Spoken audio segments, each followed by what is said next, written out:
Yuk, stop scrollnya kalau lo sekarang lagi mikir Castores ini worth pull nggak sih? Atau udah gue pull sejak 3.2 tapi kok damage-nya nggak kayak di YouTube orang? Nah, video ini khusus dibuat untuk lo. Karena di video ini kita bakal ngobrolin Castores dari A sampai Z, dari kitnya yang gampang kelihatan ribut tapi sebenarnya elegan, sampai rotasi optimal yang bikin damage-nya naik senaik-naiknya. Bukan sekedar build ini pakai ini selesai. Kita bakal bahas kenapa setiap pilihan itu dipilih, supaya lo paham prinsipnya, bukan cuma ngeresep build orang lain. Castores adalah 5-star Quantum Remembrance DPS. Yang bikin dia beda dari DPS biasa itu ada 4 hal kunci yang harus lo tahu sebelum kita masuk ke breakdown kit. Yang pertama, dia HP scaling main DPS. Karena dia Remembrance, maka sumber damage terbesarnya ya dari Memo Sprite. Kedua, dia itu SP netral, jadi skillnya nggak bakal makan skill point. Tapi sebagai gantinya dia akan konsumsi HP teman sendiri untuk nge-skill, sehingga lu bisa pakai skill tiap turn. Ketiga, ultinya spesial, bukan ulti tradisional yang diisi ada energinya. Dia itu ada kondisi khusus agar dia dapat mengaktifkan ultimate. Dan yang terakhir, self buff yang banyak dan global pasif yang sangat membantu. Oke, tanpa lama-lama mari langsung ke breakdown kit karakter mulai dari basic attack.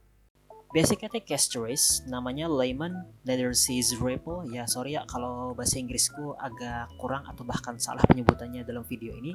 Ngasih quantum damage sebanyak 50% dari max HP Castores ke satu target. Basic attack Castores hampir gak akan pernah dipakai.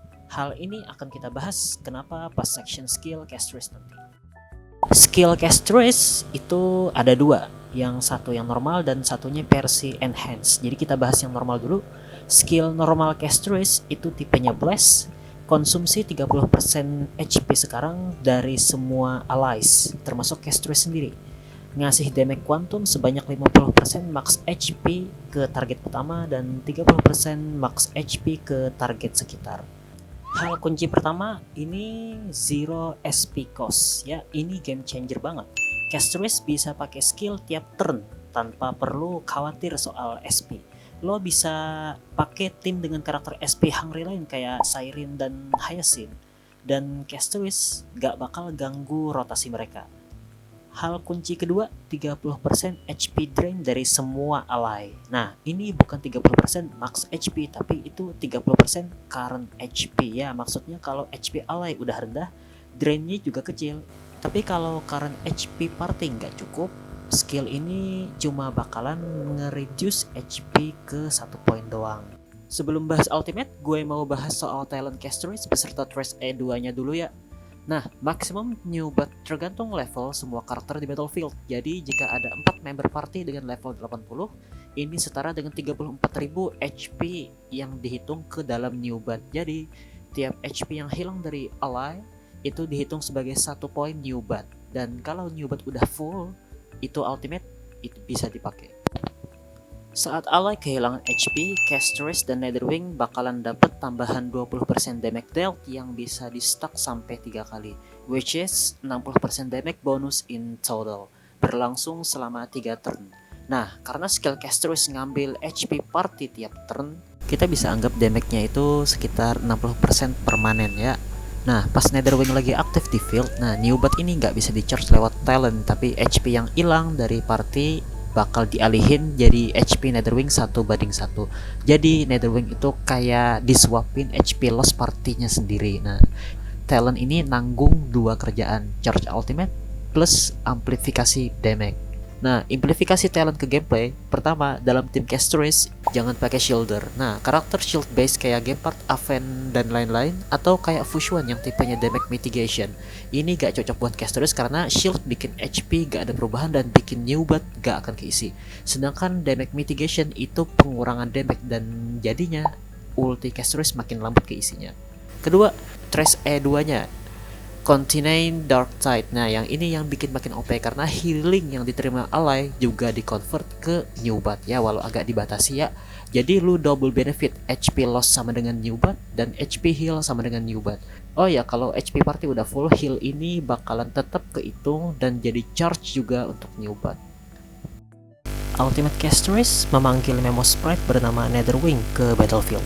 Action Netherwing di advance langsung 100%, yang mana langsung bikin Netherwing bisa langsung jalan. Terus bikin territory bernama Lost Netherland yang bakal ngurangin 20% all type press ke semua musuh selama Netherwing aktif, dan ngasih efek damage boost dari talent ke Netherwing juga. Ya mirip-mirip kayak Ryoiki kayaknya Jujutsu Kaisen lah.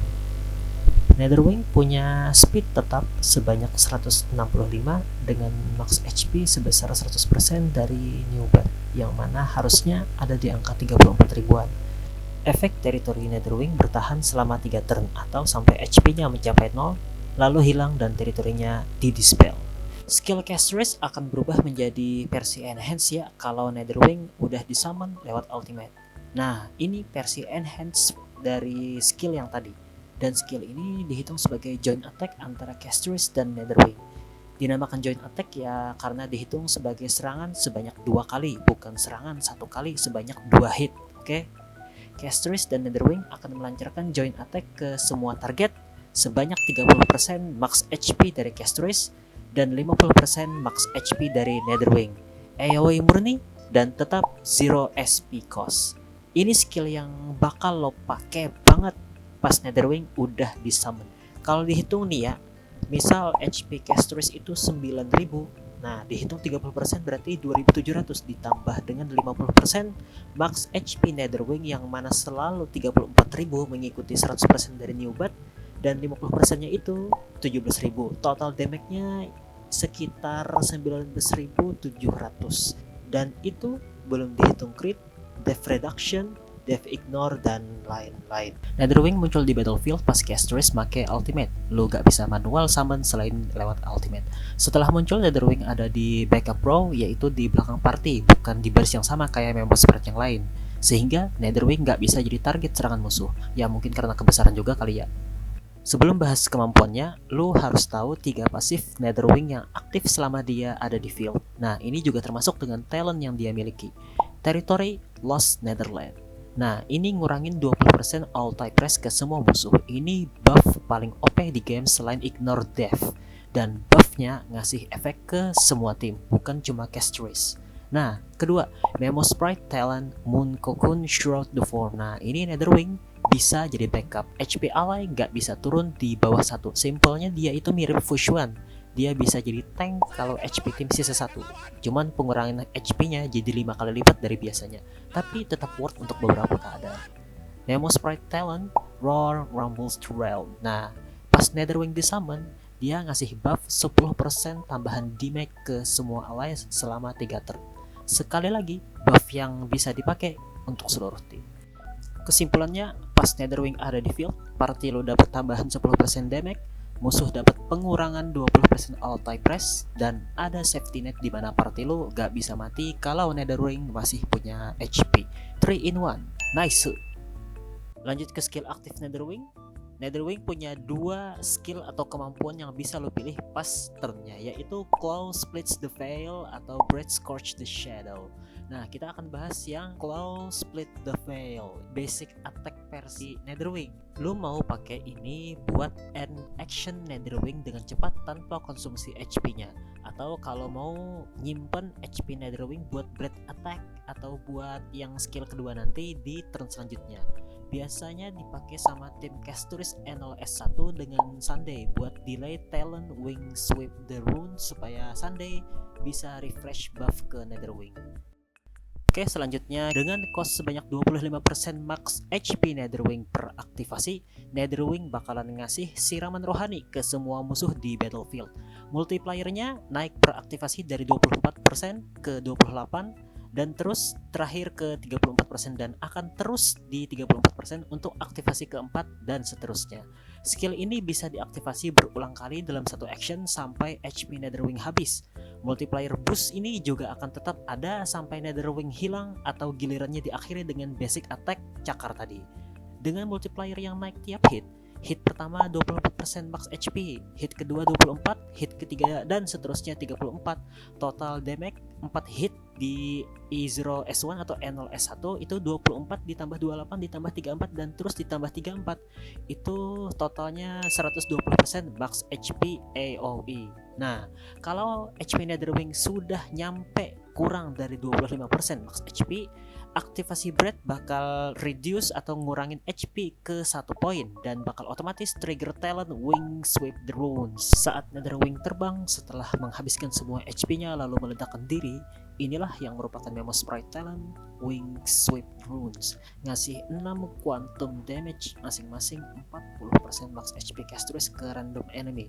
Berarti jika dia bunch 6 kali berarti 40 kali 6 sekitar 240% max HP kalau semua bunch ke satu target doang.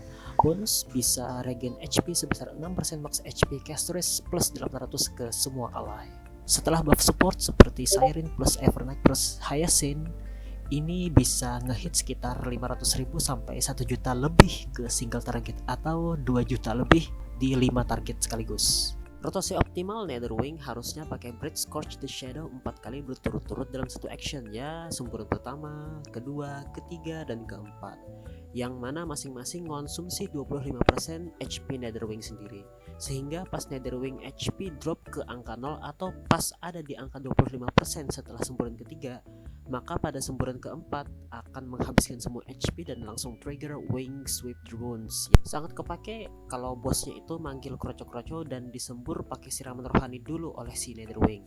Kemudian moga-moga kroconya udah bersih dan sisa bos doang di tengah. 6 kali bunch dari ledakan naga ini akan fokus ke satu target doang. GG Hoyo, tapi rotasi bisa berubah tergantung timnya.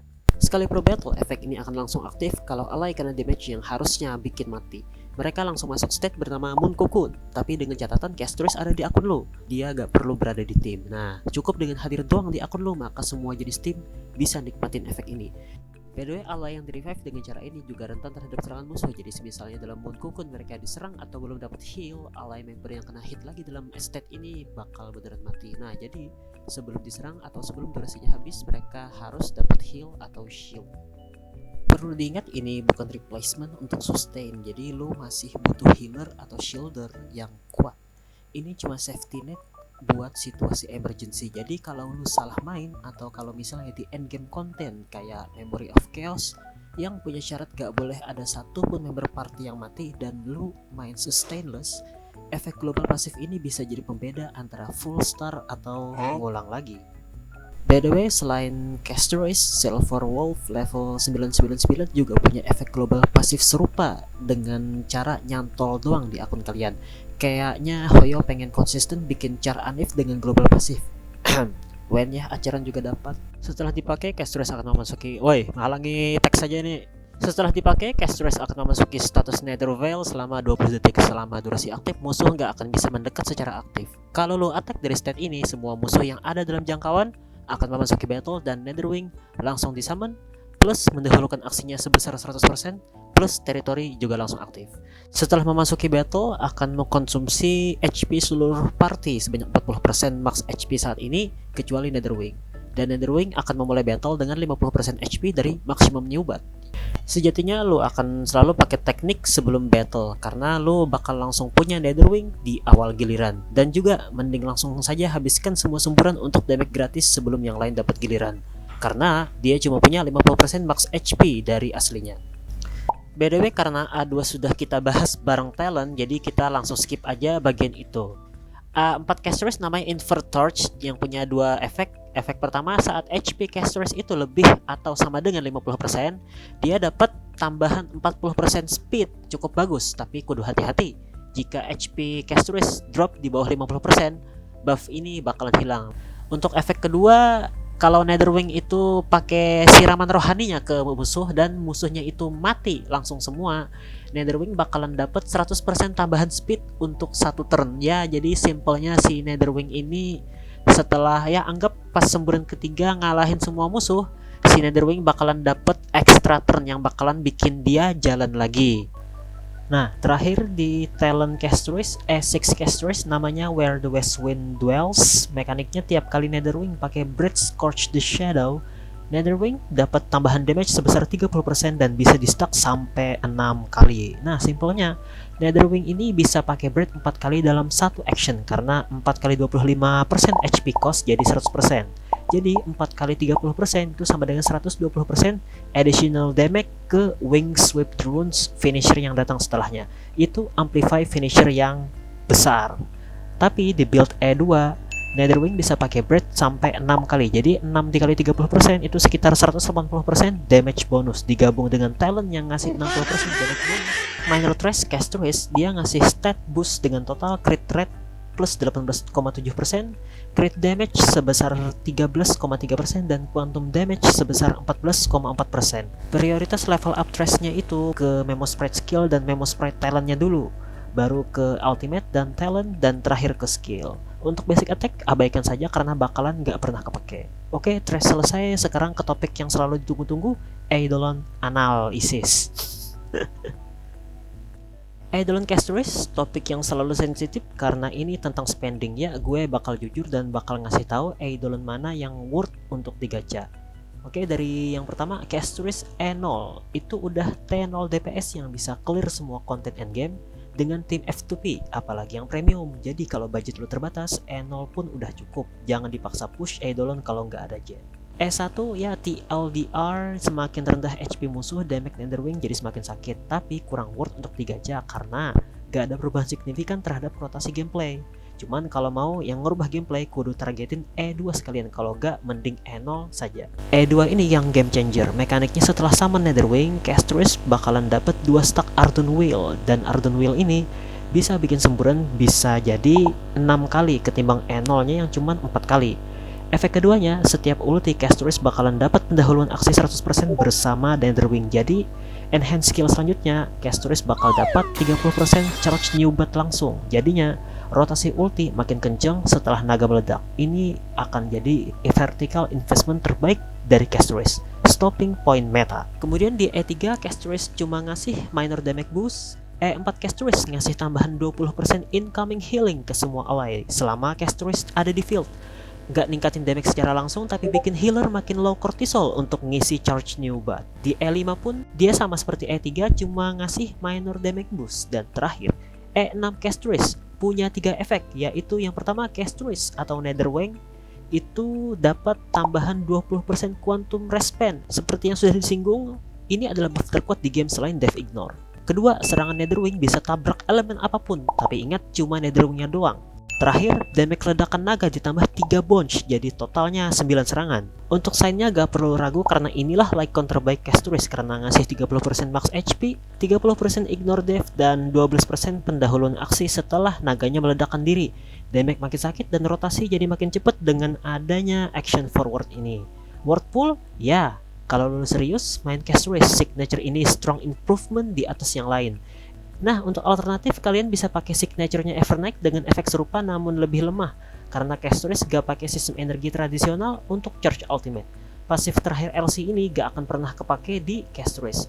Sisanya Lycon yang kurang worth sih bagiku karena selain penambahan stat, gak ada efek yang signifikan seperti LC di atas kayak Battle Pass Lycon, Sweet Now, Cryless yang cuma ngasih crit rate dan tambahan damage, atau The Flower Remembers yang ngasih crit damage dan tambahan damage, atau Lycon Toko Herta dan Emosi Shop yang nilainya sangat kurang bagi Castris. Daripada Lycon di atas, masih lebih baik Lycon of Pet kayak Signature Bailu atau LC-LC lain yang ngasih base stat HP yang tinggi. Walau harus mengabaikan pasif Lyconnya, karena Lycon di atas masih kalah performa dengan Signature Bailu di S1. Nah, kesimpulannya kalau lu ada Jade, maka prioritaskan gacha Signature LC dulu daripada S1. Alasannya karena Signature LC ngasih efek unik, sementara S1 cuma ngasih damage boost yang relatif bisa di cover dengan karakter-karakter lain. Sekarang Relic. For Peace Point itu base in slotnya Castris, jadi dengan pakai ini Castris kalian gak bakal crit issue karena bisa aktifin pasif kedua dari set ini dengan base speed Castris yang sangat rendah. Relic lain ya mungkin itu For Peace World Remaking ini yang ngasih crit rate, HP, dan tambahan damage. Dan yang gaharnya lagi, efek tambahan damage ini bisa ditumpuk. Cuman tetap aku prefer yang Poet karena lebih mudah di build. Nah, kalau lo belum farm full Poet For Peace dengan substat oke, lo bisa mix dari 2 piece berikut. Selanjutnya planar untuk Castris, fix no debat the one and the only one 2 piece bone collection yang ngasih HP dan crit damage. Kalian bisa lihat sesuai tabel ini, Relic plus Planner main statnya di HP persen semua kecuali Body yang prefer crit damage karena memang Castris itu HP scaling dan Planner atau bola lebih baik HP persen daripada quantum damage karena Castris udah dapat banyak quantum damage boost dari talent. Untuk substat, incer aja crit rate, crit damage baru HP persen. Selain itu abaikan saja. Rekomendasi statnya seperti ini agar in battle-nya jadi seperti ini. Sekarang kita ke pemilihan komposisi tim untuk Castris. Pertama, Hyacinth mampu mengisi Ultimate Charge Castris secara masif lewat penyembuhan otomatis setiap ada perubahan HP tim. Ultimate-nya juga nambah max HP tim untuk menaikkan damage Castris dan juga signature Lyconnya juga sengaja menguras HP tim dan memicu lebih banyak healing. Evernight memberikan buff massive berupa tambahan 100% critical damage ke Netherwing serta memberikan 30% vulnerability ke musuh. Ia juga terus memicu pengurangan HP untuk menghasilkan poin new buff bagi Castris. Yang ketiga, Siren. Memo spread-nya meniru perubahan HP Siren untuk menghasilkan extra new buff. Kemampuannya juga bisa membuat Ultimate Castris bisa di-charge sampai 200%, yang secara drastis meningkatkan bunch damage Castris saat melawan 1 atau 2 target. 3 karakter tadi adalah best in slot Castris dalam tim Mono Remembrance. Oke, selanjutnya kita bahas yang alternatif, itu Mortenax Blade, Mighty, dan Blade Ori. Ya, di tim Castris, mereka bertiga ini adalah sub DPS terbaik untuk Castris karena memiliki mekanik konsumsi HP yang saling menguntungkan bagi Castris dan ketiga char ini. Selanjutnya ada Tribe yang memberikan respect dan vulnerability, support dengan kemampuan langka yang sangat krusial bagi Castris. Selanjutnya RMC. Nah, dari awal semakin banyak rekan tim maka semakin banyak pula HP yang bisa dikonsum oleh Castris. Sehingga Castris best in slotnya ya Remembrance itu juga. Seperti 3 karakter yang saya sebutkan di awal. Memberikan tambahan 36% true damage ke Castris dan Netherwing sekaligus. Sekaligus memberikan buff crit rate dan crit damage. Nah, masih banyak lagi pilihan party yang cocok untuk Castris selama itu bukan ngurangin damage, ngasih shield, atau nambah attack. Selain dari semua itu, semua buff yang lain masih bisa dipakai sama Castris. Khusus Sunday, TLDR, mending jangan pakai. Karena satu, buff ulti Sunday itu ngasih energi, jadi gak berlaku untuk Castris yang pakai charge khusus untuk ultinya. Kedua, beda sama RMC dia ngasih buff ke Castris dan bakal otomatis ke naganya juga. Sedangkan Sunday jika ulti ke Castris saat Netherwing belum dipanggil maka buffnya cuma ke Castris doang, naganya gak dapet. Dan yang ketiga, speed Castris itu sering berubah, jadi speed tuning ke Sunday itu susah. Kadang Castrisnya yang duluan, kadang Sunday-nya yang duluan. Kalaupun lu terpaksa pakai Sunday, simpan aja ulti Sunday sampai Netherwing ada di field. Terus basic attack aja pakai cakar dan tunggu buff dari skill dan ulti Sunday. Baru gas all in. Sunday di tim Castris lebih kerasa tantangan ketimbang kenyamanan. Jadi semua pilihan kembali kepada akun masing-masing. Next, rotasi gameplay. Singkat saja, salah satu hal nice tentang Castris, dia itu auto friendly. Ketika ulti ready langsung ulti, all in sampai naganya meledakkan diri, skill terus ketika dapat giliran, sampai ultinya ready, repeat. Untuk rotasi gameplay manual, kurang lebih seperti itu juga, kecuali main bareng Sunday. Karena menurut aku, lebih baik naganya all in biar damage-nya yang max dan next turn diserang, bisa ngasih charge ke new buff bukan nge-heal naganya. Naganya mungkin gak akan gue ledakin di beberapa kasus, mungkin ya kalau tim gue lagi sekarat dan musuh mau ulti di next turn sehabis Netherwing. Nah, Netherwingnya ku biarin hidup sebelum semburan yang terakhir biar jadi tank supaya partiku gak jadi mati. Terakhir, pull recommendation. Seberapa worth sih Castris di akun lu per 4.4 ini? Kalau lu udah punya Hyacinth atau bakal pull Hyacinth, atau udah punya Siren dan Evernight dan juga pengen Castris biar bisa bebasin Remembrance MC jadi Elation MC, atau karena Castris itu my bini, gas mbak pull. Dan kalau lu udah bosan dengan Remembrance, pengen tim baru kayak Mono Elation atau Himeko Nova, atau lu udah merasa cukup dengan Evernight DPS dengan Tribe sebagai support, skip aja karena keadaan akun beda-beda, gak bisa disamain dengan punyaku. Bagiku untuk akun baru mending skip aja Castris karena tim-tim baru biasanya lebih OP dan lebih worth untuk diinvest daripada karakter lama. Dan kenapa gue dulu pull Castris? Ya dulu gue pull Castris bisa dibilang agak gimana gitu ya. Sejak lihat trailer ini,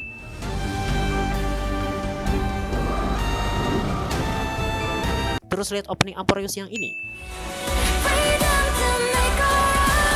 dalam diri gue langsung nyimpulin Elf Kudere Naga. Itu referensi pribadi ya. Kalau menurut meta, waktu itu aku cuman punya Acheron E2 sebagai karakter terkuat, dan menurutku invest lebih jauh ke Acheron kurang worth karena dia cuma punya damage tipe Blast dan AoE.